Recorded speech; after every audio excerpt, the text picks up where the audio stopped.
Hello and welcome to the Cultured Bumpkin. This is chapter 32 of Anne of Green Gables, a Southern audiobook. Obviously, it's set on Prince Edward Island in beautiful Canada, but we're going to read it in Southern because that's fun. Because there's some great ones in normal English. The Karen Savage version on LibriVox, which lots of people have pirated and put on YouTube, is phenomenal. I'm not a huge fan of LibriVox just for the quality, because generally they're hobbyists that mean very well, but they're not professionals. But Karen Savage version is very good, and I really like that one. So let's get right to it, shall we? Chapter 32. The pass list is out. With the end of June came the close of the term and the close of Miss Stacy's rule in Avonlea School. Anne and Diana walked home that evening feeling very sober indeed. Red eyes and damp handkerchiefs bore convincing testimony to the fact that Miss Stacy's farewell words must have been quite as touching as Mr. Phillips had been under similar circumstances 3 years before. Diana looked back at the schoolhouse from the foot of the spruce hill and sighed deeply. "It does seem as if it was the end of everything, doesn't it?" she said dismally. "You oughtn't to feel half as badly as I do," said Anne, hunting vainly for a dry spot on her handkerchief.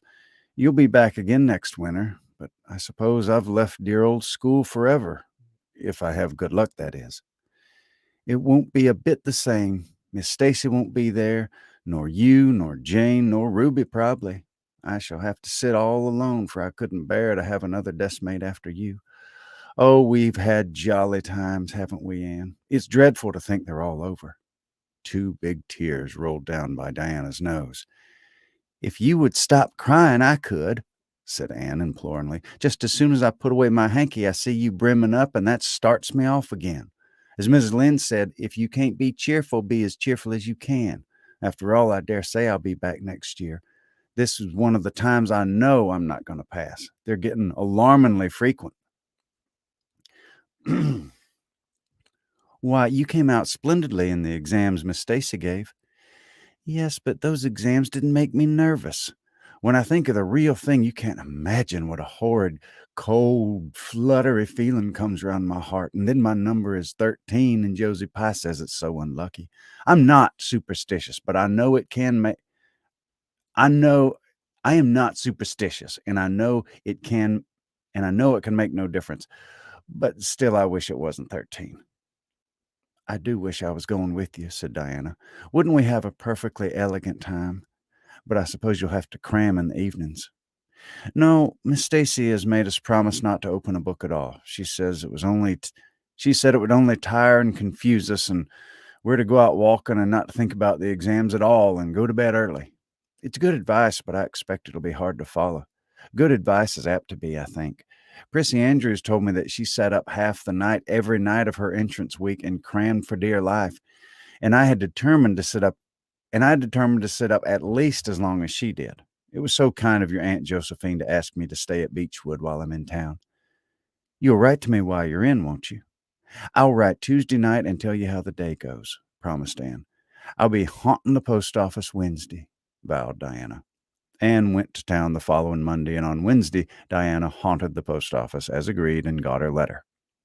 "Dearest Diana," wrote Anne, "here it is Tuesday night, and I'm writing this in the library at Beechwood. Last night I was horribly lonesome all alone in my room and wished so much you were with me. I couldn't cram because I'd promised Miss Stacy not to, but it was hard to keep from opening my history as it used to be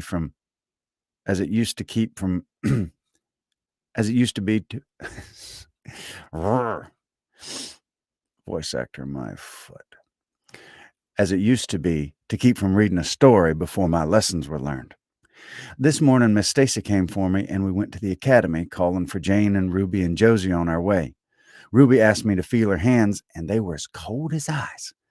Josie said I looked as if I hadn't slept a wink, and she didn't believe I was strong enough to stand the grind of the teacher's course even if I did get through.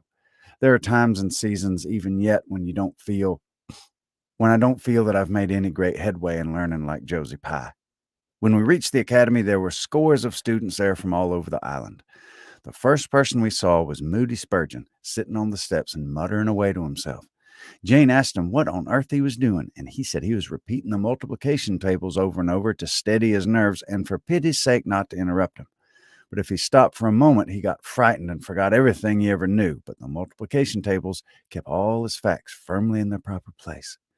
When we were assigned to our rooms, Miss Stacy had to leave us. Jane and I sat together, and Jane was so composed that I envied her. No need of the multiplication table for good, steady, sensible Jane. I wondered if I looked as I felt, and if they could hear my heart thumping clear across the room. Then a man came in and began distributing the English examination sheets. My hands grew cold then, and my head fairly whirled around as I picked it up. Just one awful moment. Diana, I felt exactly as I did 4 years ago when I asked Marilla if I might stay at Green Gables. And then everything cleared up in my mind and my heart began beating again. I forgot to say that it had stopped altogether, for I knew I could do something with that paper anyhow. Excuse me. Wet my little whistle and then we'll continue.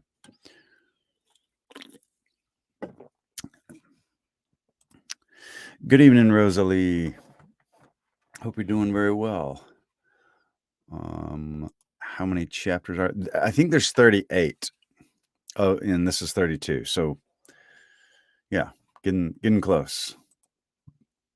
Mariah, hello. That's right. It's funny, some people. A friend of mine the other day, he watched one of these for the first time, like a live. He was like, "Man, you were." He's one of those guys who'll just tell you what he's thinking. He's like, "You weren't doing very good. Were you extra tired or something?" And I was like, "No, I'm always like that. I'm always tripping over my words. The only time you hear me mostly is when it's all edited, like on a YouTube audiobook or like a commercial. But if you're just watching live, you're gonna see the all the naked glory, so to speak, of the the making of the sausages, the making of the laws. You don't watch those two things being made. You might could add audiobooks to that, because I make a lot of mistakes. Some people don't. I've seen some people, they just don't make mistakes. I make a ton of mistakes, but it's okay. It's fun. We'll get it right, hopefully, perhaps. Okay. So remember, we're continuing Anne's letter. Anne has written Diana to tell her how the test went. At noon, we went home for dinner and then back again for history in the afternoon. The history was a pretty hard paper, and I got dreadfully mixed up in the dates. Still, I think I did fairly well today. But oh, Diana, tomorrow the geometry exam comes off, and when I think of it, it takes away every bit of it. And when I think of it, it takes away every bit of determination I possess to keep from opening my Euclid. If I thought the multiplication table would help me any, I would recite it from now till tomorrow morning. I went down to see the other girls this evening. On my way, I met Moody Spurgeon wandering distractedly around. He said he knew he had failed in history, and he was born to be a disappointment to his parents, and he was going home on the morning train, and it would be easier to be a carpenter than a minister anyhow. I cheered him up and persuaded him to stay to the end because it would be unfair to Miss Stacy if he didn't. Sometimes I wished I was born a boy, but when I see Moody Spurgeon, I'm always glad I'm a girl and not his sister. Ruby was in hysterics when I reached their boarding house, and she had just discovered Ruby was in hysterics when I reached their boarding house. She had just discovered a fearful mistake she had made in her English paper. When she recovered, we went uptown and had ice cream. How we wished you had been with us. Oh, Diana, if only the geometry examination were over. But there, as Ms. Lynde would say, the sun will go on rising and setting whether I fail in geometry or not. This is true, but not especially comforting. I think it rather didn't go on if I failed. Yours devotedly, Anne. The geometry examination and all the others were And all the others were over in due time, and Anne arrived home on Friday evening, rather tired, but with an air of chastened triumph about her. Diana was over at Green Gables when she arrived, and they met as if they had been parted for years. "You old darling, it's perfectly splendid to see you back again. It seems like an age since you went to town, and oh, Anne, how'd you get along?" "Pretty well, I think, in everything but the geometry. I don't know whether I passed it or not, and I have a creepy, crawly presentiment that I didn't. Oh, how good it is to be back, though. Green Gables is the dearest, loveliest spot in the whole world." "How'd the others do?" "The girls say they didn't. The girls say they know they didn't pass, but I think they did pretty well. Josie says the geometry was so easy a child of 10 could do it. Moody Spurgeon still thinks he failed in history, and Charlie says he failed in algebra. But we really won't know anything about it and won't until it. But we don't really know anything about it and won't until the pass list is out. That won't be for a fortnight. Fancy living a fortnight in such suspense. I wish I could go to sleep and never wake up until it's over." Diana knew it would be useless to ask how Gilbert Blythe had fared, so she merely said, "Oh, you'll pass all right, don't worry." "I'd rather not pass at all than not come out pretty well up on the list," flashed Anne, by which she meant, and Diana knew she meant, that success would be incomplete and bitter if she did not come out ahead of Gilbert Blythe. With this end in view, Anne had strained every nerve during the examination. So had Gilbert. They had met and passed each other in the street a dozen times without any sign of recognition, and every time Anne had held her head a little higher and wished a little more earnestly that she had made friends with Gilbert when he asked for when he asked her, and vowed a little more determinedly and vowed a little more determinedly to and vowed a little more determinedly to surpass him in the examination. She knew that all Avonlea Jr. was wondering which would come out first. She even knew that Jimmy Glover and Ned Wright had bet on the question, and Josie Pye said there was no doubt in the world but that Gilbert would be first, and she felt better that her humiliation would be unbearable, if she failed. But she had another and nobler motive for wishing to do well. She wanted to pass high for the sake of Matthew and Marilla, especially Matthew. Matthew had declared to her his conviction that she would beat the whole island. That, Anne felt, was something it would be foolish to hope for even in the wildest dreams. But she did hope fervently that she would be among the first 10 at least, so that she might see Matthew's kindly brown eyes gleam with pride in her achievement. That, she felt, would be a sweet reward indeed for all her hard work and patient grubbing among unimaginative equations and conjugations. At the end of the fortnight, Anne took to haunting the post office also, in the distracted company of Jane, Ruby, and Josie, opening the Charlottetown dailies with shaken hands and cold sink-away feelings as bad as any experience during the entrance week. Charlie and Gilbert were not above doing this too, but Moody Spurgeon stayed resolutely away. "I haven't got the grit to go there and look at a paper in cold blood," he told Anne. "I'm just going to wait until somebody comes and tells me suddenly whether I've passed or not." When 3 weeks had gone by without the pass list appearing, Anne began to feel that she really couldn't stand the strain much longer. Her appetite failed, and her interest in Avonlea doings languished. Mrs. Lynde wanted to know what else you could expect with a Tory superintendent of education at the head of affairs, and Matthew, noting Anne's paleness and indifference and the lagging steps that bore her home from the post office every afternoon, began seriously to wonder if he hadn't better vote Grit at the next election. But one evening, the news came. Anne was sitting at her open window for the time, forgetful of the woes of examinations and the cares of the world, as she drank in the beauty of the summer dusk, sweet-scented with flower breaths from the garden below, and sibilant and rustling from the stir of poplars. The eastern sky above the firs was flushed faintly pink from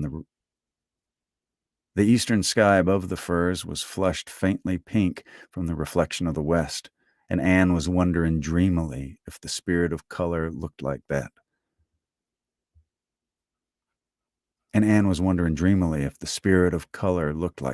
When she saw Diane come flying down through the firs, over the log bridge and up the slope with a fluttering newspaper in her hand. Anne sprang to her feet, knowing at once what the paper contained. The pass list was out. Her head whirled and her heart beat until it hurt. She could not move a step. It seemed an hour to her before Diana came rushing along the hall and burst into the room without even knocking. So great was her excitement. Excuse me.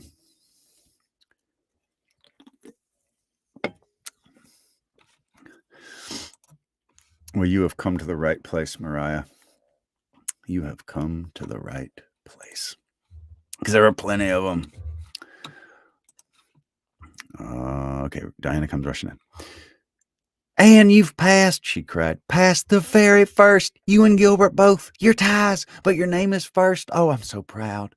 Diana flung the paper on the table and herself on Anne's bed, utterly breathless and incapable of further speech. Anne lighted the lamp, oversetting the match safe and using up a half dozen matches before her shaken hands could accomplish the task. Then she snatched up the paper. Yes, she had passed. There was her name at the very top of the list of 200. That moment was worth living for. You did just splendidly, Anne, puffed Diana, recovering sufficiently to sit up and speak, for Anne, starry-eyed and rapt, had not uttered a word. Father brought the paper home from Bright River not 10 minutes ago. It came out on the afternoon train, you know, and won't be here till tomorrow by mail. And when I saw the pass list, I just rushed over like a wild thing. You've passed, every one of you, Moody Spurgeon and all, although he's conditioned in history. Jane and Ruby did pretty well, too. They're halfway up, and so did Charlie. Josie just scraped through with 3 marks to spare, but you'll see she put on as many airs as if she'd led. Won't Miss Stacy be delighted? Oh, Anne, what does it feel like to see your name at the head of a pass list like that? If it were me, I know I'd go crazy with joy. I'm pretty nearly crazy as it is, but you're as calm and cool as a spring evening. I'm just dazzled inside, said Anne. I want to say 100 things and can't find the words to say 'em. I've never dreamed of this. Yes, I did too, just once. I let myself think once. What if I should come out first? Quakingly, you know, for it seemed so vain and presumptuous to think I could lead the island. Excuse me a minute, Diana. I must run out to the field and tell Matthew. Then we'll go up the road and tell the good news to the others. They hurried to the hayfield below the barn where Matthew was coiling the hay, and as luck would have it, Mrs. Lynde was talking to Marilla at the lane fence. Oh, Matthew, exclaimed Anne, I've passed and I'm first, or I'm one of the first. I'm not vain, but I'm thankful. Well, now, I always said Matthew, gazing at the pass list delightedly, I knew you could beat 'em all easy. You've done pretty well, I must say, Anne, said Marilla, trying to hide her extreme pride in Anne from Mrs. Rachel's critical eye. But that good soul said heartily, I just guess she's done well, and be it far from me to be backward in saying it. You're a credit to your friends, Anne, that's what, and we're all proud of you. That night, Anne, who had wound up the delightful evening with a serious little talk with Mrs. Allen at the manse, knelt sweetly by her open window with a great sheen of moonshine and murmured, knelt sweetly by her open window in a great sheen of moonshine and murmured a prayer of gratitude and aspiration that came straight from her heart. There was in it thankfulness for the past and reverent petition for the future. And while she slept on her white pillow, her dreams were as fair and bright and beautiful as maidenhood might desire. All right, that was chapter 32.